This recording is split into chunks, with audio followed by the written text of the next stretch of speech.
ప్రార్థన చేయుచున్నాను, లోకము కొరకు ప్రార్థన చేయుటలేదు. నీవు నాకు అనుగ్రహించి ఉన్నవారు నీవారైనందున వారి కొరకే ప్రార్థన చేయుచున్నాను. చాలు. పరిశుద్ధము నిష్కళంకమైన యేసయ్య రక్తము ద్వారా తండ్రి మీ సన్నిధిలో ప్రార్థన చేస్తూ ఉన్నాం. ఈ వాక్య భాగములో నుండి మీరు మాతో మాట్లాడండి, ఆధ్యాత్మిక సత్యాలను మాకు నేర్పించండి.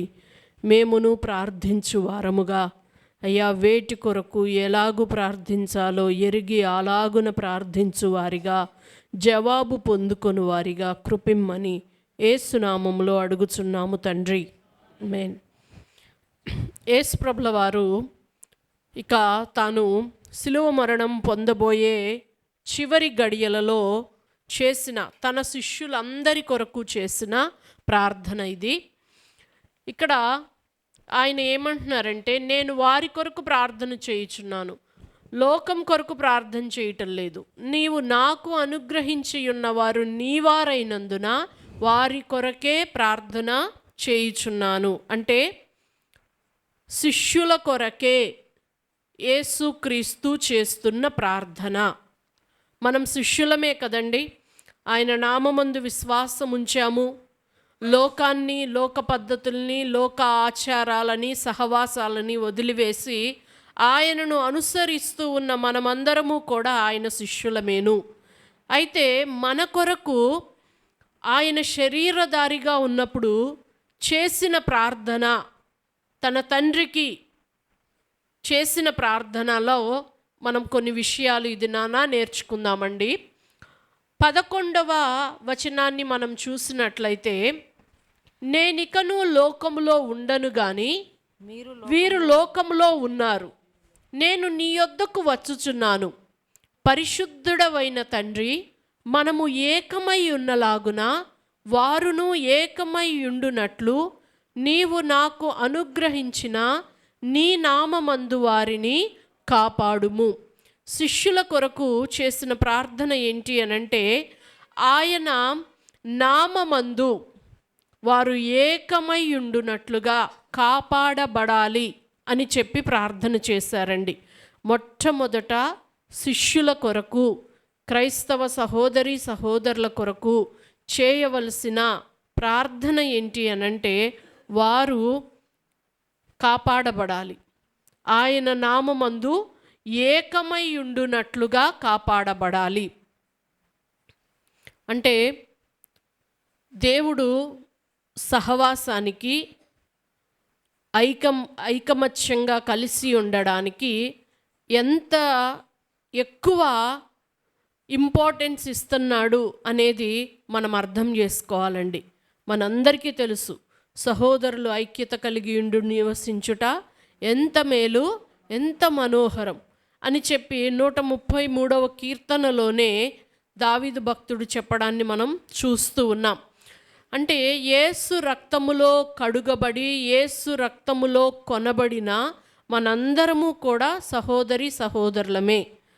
ఆయన చిత్తమును నెరవేర్చుటకు ఇష్టపడి అడుగులు వేస్తున్న మనందరము కూడా సహోదరి సహోదరులమే. అయితే అలాంటి వారందరూ కూడా ఏకమై ఉండాలని, అలా ఏకమై ఉండి యేసయ్య నామములో కాపాడబడాలి అని చెప్పి తండ్రి అయిన దేవునికి యేసయ్య ప్రార్థన చేస్తూ ఉన్నాడండి. కాబట్టి మనం చేసే ప్రార్థనలో, అయ్యా నువ్వు సంఘాన్ని ఒక శరీరంగా పిలిచావు, నువ్వు శిరస్సు అయితే మేము ఒక్కొక్క అవయవాలం కనుక మేము ఏకమై ఉండేటట్టుగా మాకు సహాయం చెయ్యి అని ప్రార్థన చేయవలసిన వారుగా ఉన్నామండి.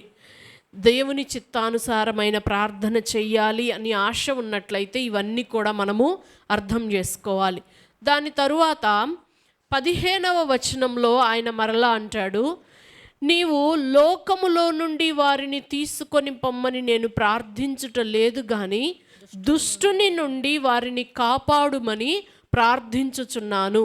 దీనికి పైనొకసారి కిందొకసారి అంటాడు, నేను లోక సంబంధిని కానట్టు వారును లోక సంబంధులు కారు. అంటే ఒక శిష్యుడు లోక సంబంధిగా ఉండకూడదు, ఉండడు. లోక సంబంధిగా ఉండువాడు శిష్యుడు కానేరడు. కనుక లోక సంబంధిగా లేనివాడే శిష్యుడు. అలాంటి వానిని దుష్టుని నుండి కాపాడమని యేసయ్య తండ్రి అయిన దేవునికి మొరపెడుతున్నాడు. ఒక మాట అండి, మనకందరికీ తెలుసు, ప్రస్తుతం యేసు ప్రభు ఎక్కడ ఉన్నారండి? తండ్రి కుడిపార్శ్వమున ఉన్నాడు. ఏమి చేస్తూ ఉన్నాడు? మన కొరకు విజ్ఞాపన చేస్తూ ఉన్నారు. ఆయన ఏం చేస్తూ ఉంటారండి? ఈ అంశాలే ప్రార్థన చేస్తూ ఉంటారు. మన ఏకత్వం కొరకు ఆయన ఆశపడతారు, ప్రార్థన చేస్తారు. అలాగే మనం దుష్టుని నుండి కాపాడబడాలి అని చెప్పి ఆయన సశరీరుడుగా ఉన్నప్పుడు భూమి మీద తండ్రి అయిన దేవునికి ప్రార్థన చేశాడు. మనం కూడా అండి మన ఫ్యామిలీ కోసం చేసుకున్నా, మన కోసం మనం చేసుకున్నా, సంఘం కోసం మనం చేసిన ఈ అంశాలు దృష్టిలో పెట్టుకొని ప్రార్థన చేయాలి. ఏంటి అనంటే ఏకమై ఉండాలి అని. ఇంకొకటి ఏంటి అనంటే దుష్టుని నుండి కాపాడబడాలి.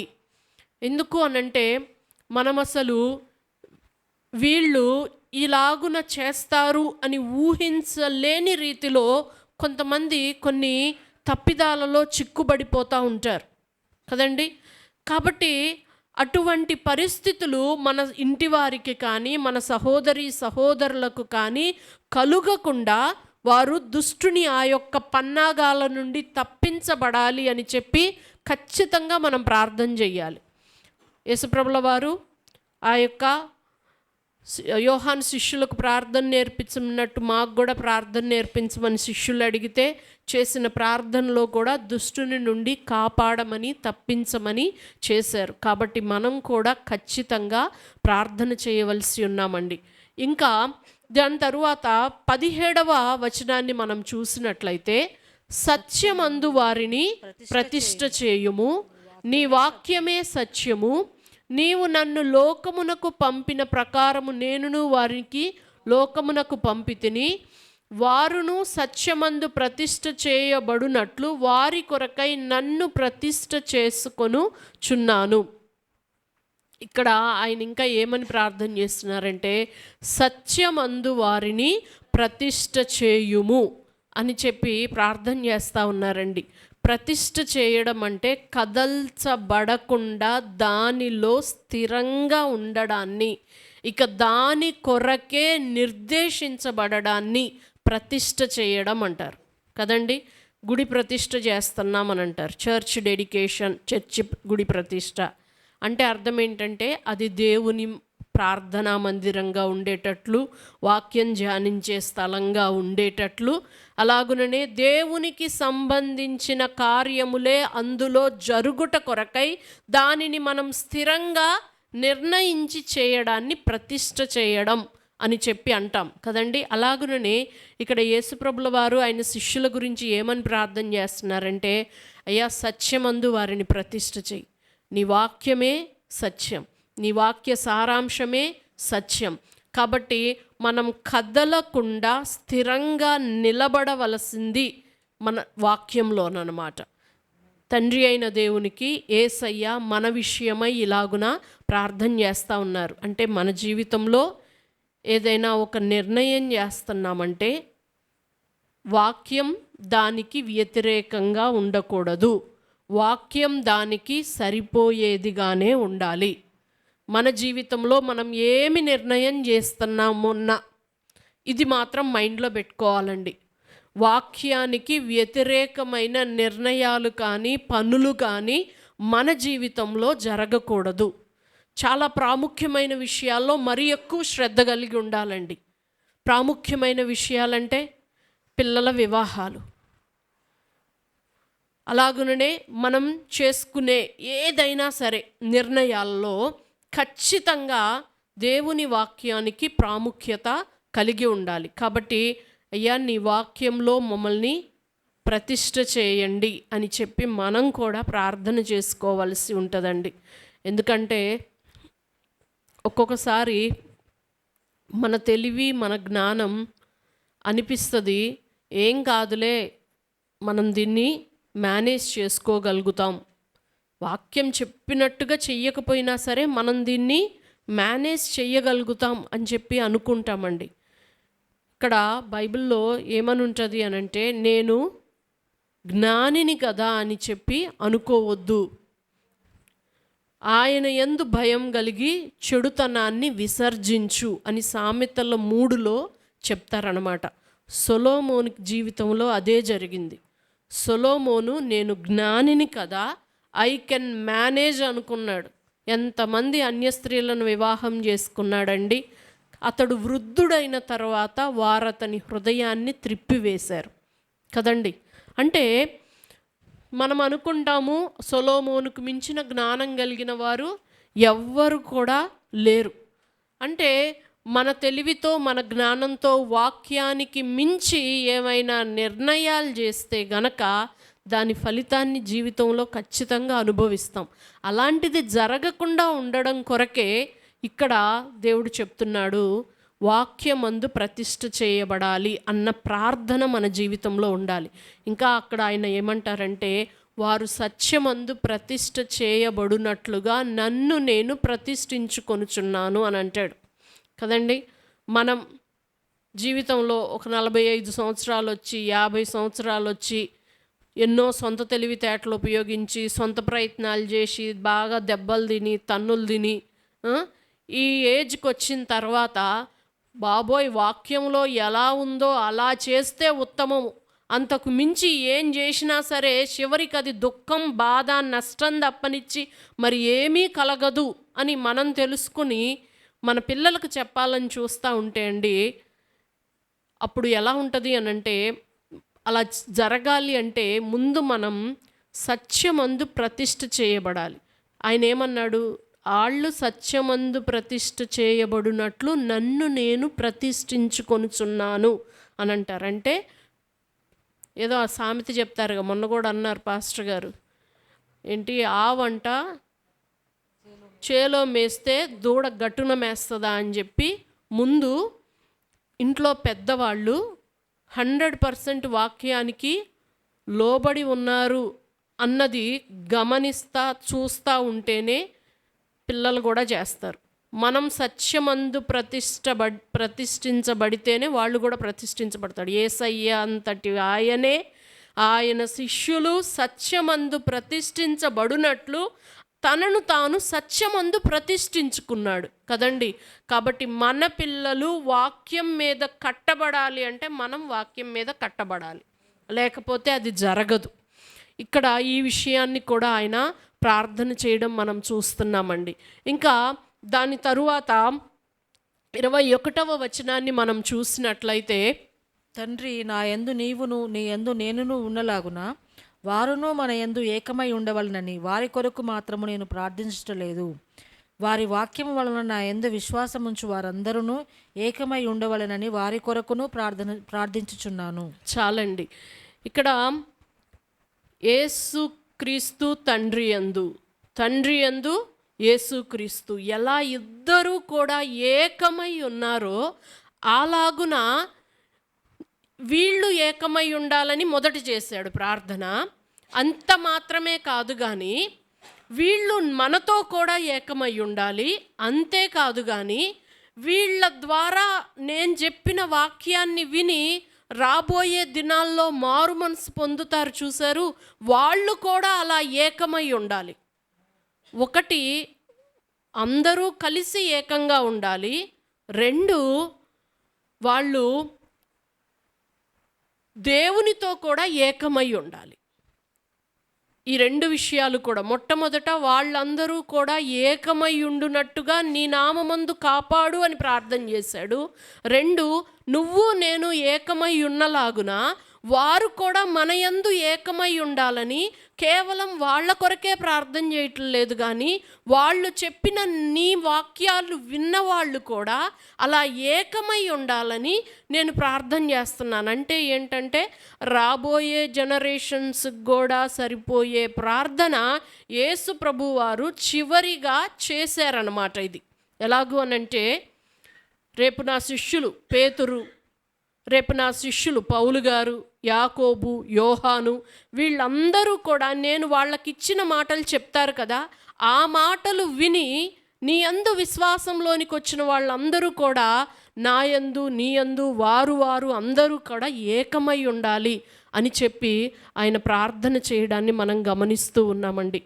అసలు క్రైస్తవ్యంలో ఏకమై ఉండడం అన్నదానికి, ఐక్యత అన్నదానికి చాలా పెద్ద పీట వేశారు. ఇది మనం అర్థం చేసుకున్నట్లయితే నిజంగా చాలా బ్లెస్సింగ్ ఉంటుంది. అత్తమ్మ చెప్తారు, ప్రీతి ఇంకా పుట్టలేదు అనుకుంటా, ఇంకా పుట్టలేదు, ప్రీతి నా కడుపులో ఉంది. ఆ టైంలో అత్తమ్మ కొన్ని న్యూస్ చూస్తూ చాలా దుఃఖం, వేదన కలిగి, అసలు ఆ దినాలలో నువ్వు భూమి మీద ఉన్నప్పుడు ప్రజలందరూ కూడా, పరిసయ్యులు ఏమనుకున్నారు, లోకమంతా ఈయన వెనక వెళ్ళిపోయిందే, మన ప్రయత్నాలన్నీ ఏల నిష్ప్రయోజనమైనవి అని చెప్పి వాళ్ళు చెప్పుకున్నారు కదయ్యా. మరి ఇప్పుడు అప్పుడు నిన్న నేడు రేపు ఏకరీతిగా ఉన్నావు కదా, ఇప్పుడు మరి లోకమంతా నీ వెనక ఎందుకు వెళ్ళడం లేదు అని చెప్పి ఒక వేదనతో దుఃఖంతో ప్రార్థన చేస్తూ ఉంటే అత్తమ్మకు దేవుడు చెప్పాడట, ఒక క్రైస్తవుడులా బ్రతికితే, ఒకటి, రెండు, క్రైస్తవులందరూ ఐకమత్యంగా ఉంటే లోకం మొత్తం నా వెనక వెళ్ళిపోద్దని చెప్పారు, మళ్ళా వెనక వచ్చేస్తుంది అని చెప్పి దేవుడు చెప్పాడంట. అంటే ఆయన నామం పెట్టబడిన మనలోనే ఐకమత్యం లేకపోవడం అనేది నిజంగా చాలా పెద్ద డ్రాబ్యాక్ అయిపోయింది. ఇక్కడ ఎలాంటి పరిస్థితి వస్తుందంటే, యేసయ్య పరిసయ్యులను గురించి అన్నాడు చూశారు, మీరు ఎలా ఉన్నారంటే పిలుపులాటలాడుకునే పిల్లకాయల్లా ఉన్నారు అని చెప్పి, మేము ప్రలాపించితిమి కానీ మీరు రొమ్ము కొట్టుకొనరైతిరి, మేము పిల్లన గ్రోవి ఊదాము కానీ మీరు నాట్యం ఆడరైతిరి. అంటే వీళ్ళకున్న ఒక ఆలోచనకి, ఒక ఉద్దేశానికి తందాన అంటారు చూశారు, వాళ్ళు ఏదంటే సరే అన్నట్టుగా చేస్తంటే వెల్ అండ్ గుడ్, అలా చెయ్యకపోతే శత్రువు. అంతే కదండి. మేము రొమ్ము కొట్టుకున్నాం, నెక్స్ట్ ఇంకో పిల్లోడు ఏమంటాడు, నేను రొమ్ము కొట్టుకున్నానంటే వెంటనే నువ్వు ప్రలాపించాలి. లేదు, ఒకడు పిల్లన గ్రోవి ఊదుతున్నాడు, ఇంకొకడు వెంటనే నాట్యం ఆడాలి. అంటే వీడు అనుకున్న దానికి ఎదుటివాడు అనుకూలంగా ప్రవర్తిస్తే గనక బాగుంటుంది ఫ్రెండ్షిప్, లేకపోతేనేమో గొడవలు వచ్చేస్తాయి అన్నమాట. దీన్ని పిల్లకాయతనం అని చెప్పి యేసయ్య పిలిచారు. నేటి దినాల్లో కూడా క్రైస్తవ్యంలో, సంఘాలలో ఇదే జరుగుతుంది. ఒకళ్ళు ఎందుకు గ్రూప్ అవుతారు?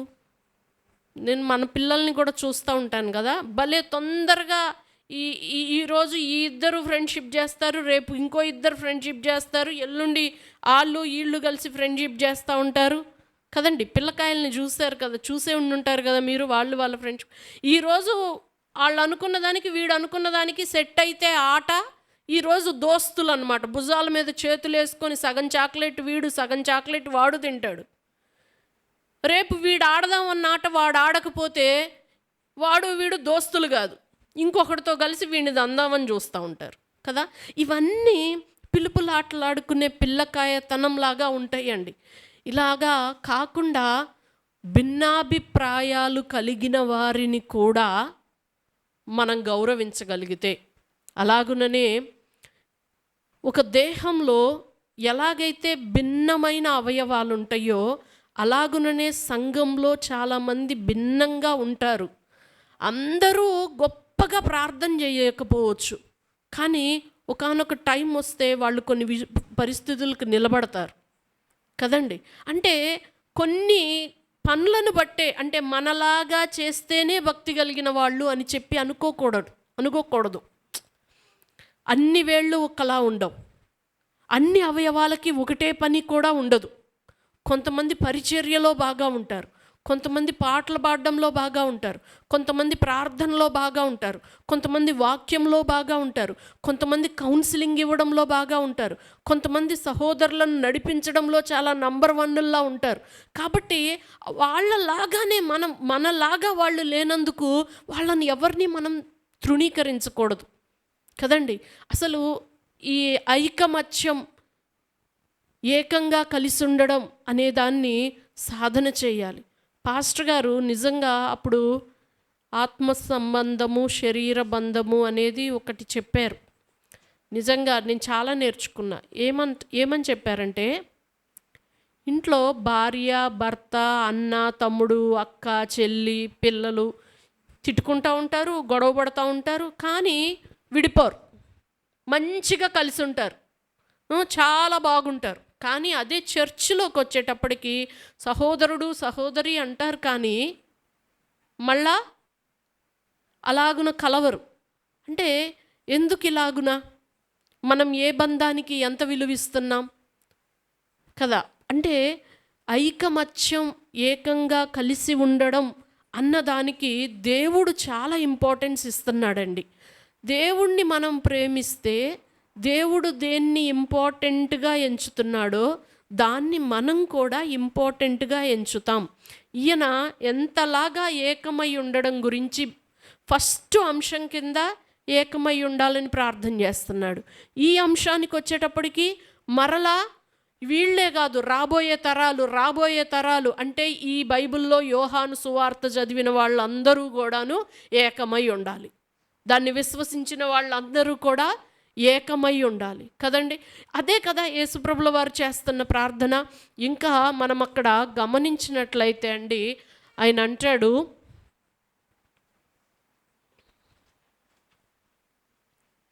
మనము 22 చదివితే, మనము ఏకమై ఉన్నలాగున వారును ఏకమై ఉండవలెనని నీవు నాకు అనుగ్రహించిన మహిమను నేను వారికి ఇచ్చితిని. మహిమ ఇవ్వబడుతోంది. వెలుగు కంటే భిన్నమైనది మహిమ. యేసుప్రభుల వారు మహిమను సంఘానికి ఇస్తున్నారు. ఎందుకు ఇస్తున్నారు సంఘానికి అనంటే, మనము ఏకమై ఉన్నలాగున వారును ఏకమై ఉండవలెనని నీవు నాకు అనుగ్రహించిన మహిమను నేను వారికి ఇచ్చి తిని. సంఘంలో సాటి అవయవాల్లాగా, శరీరంలోని సాటి అవయవాల్లాగా సంఘ బిడ్డలు ఐకమత్యంగా ఉండాలి అని, వాళ్ళందరూ అలా ఐకమత్యంగా ఉంటూ శిరస్సైన క్రీస్తుతో అతకబడి ఉండాలి అనే అసలు సంఘానికి దేవుడు మహిమను ఇస్తూ ఉన్నాడు. ఒక సంఘం మహిమ కలిగిన సంఘంగా అవ్వాలి అనంటే యేసయ్యే ఆ మహిమను ఇవ్వాలి. ఆ మహిమ ఎప్పుడు అనుగ్రహించబడుతుంది అనంటే గనక ఈ ఏకత్వం కోసమే ఇస్తాడు. అసలు ఏకత్వం మీదే దృష్టి లేని వాడికి, ఏకత్వం గురించి అసలు ఆలోచనే లేని వాడికి, పక్కవాడు సరే ఎలా ఉన్నా మనం యాక్సెప్ట్ చేద్దాము, అగ్రీ అవుదాము అనుకునే మనస్సే లేని వాళ్ళకి అసలు మహిమను దేవుడు ఎందుకు ఇస్తాడండి? ఆయన మహిమ ఇచ్చేదే ఏకత్వాన్ని కాపాడబడడం కొరకు. ఈ విషయాలు మనం దృష్టిలో ఉంచుకోవాలండి. హల్లెలూయా.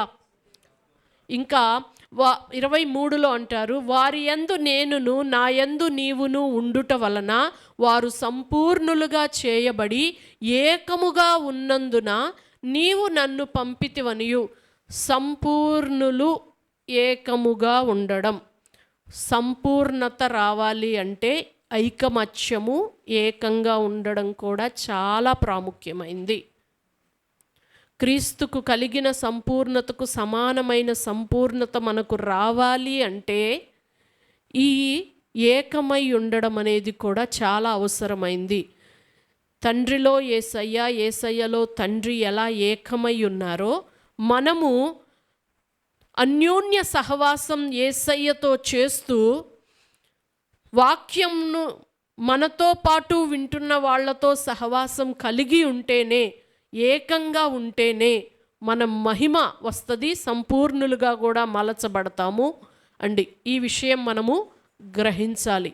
నీవు నన్ను ప్రేమించినట్టే వారిని కూడా ప్రేమించనని లోకము తెలుసుకొనున్నట్లు నాకు అనుగ్రహించిన మహిమను వారికి ఇచ్చితిని.